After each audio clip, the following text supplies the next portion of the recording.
என்னோட ஸ்டைலில் இட்லி மிளகா பொடி எப்படி பண்ணலான்னு பார்க்கலாங்க.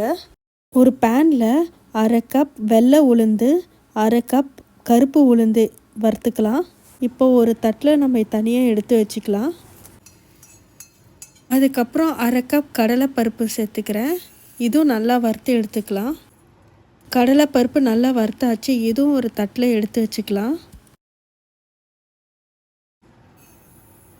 1/4 கப் வெள்ளை எள்ளு வறுத்துக்கிறேன். நல்லா வறுத்தாச்சு. இது ஒரு பிளேட்டில் மாற்றிக்கலாம். 1/4 கப் உரிக்காத பூண்டு வறுத்துக்கிறேன். இது கூடவே ஒரு 50 கிராம் காஷ்மீர் சில்லி, ஒரு 50 கிராம் ரெட் சில்லி,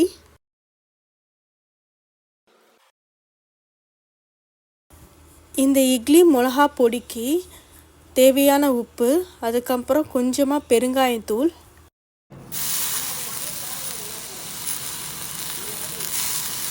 கடைசியாக நம்ம கருவேப்பிலை வறுத்துக்கலாம். ஃபஸ்ட்டு நம்ம காஞ்ச மிளகா, கருவேப்பிலை, பூண்டை நல்லா அரைச்சிக்கலாம். அது ஓரளவுக்கு கொரன்னு அரைச்சிட்டோன்னே எல்லாம் சேர்த்து மொத்தமாக அரைச்சிக்கலாம். இது மாதிரி நைஸாக அரைச்சிட்டு ஒரு ஏர் டைட் கண்டெய்னரில் ஸ்டோர் பண்ணி வச்சுக்குங்க.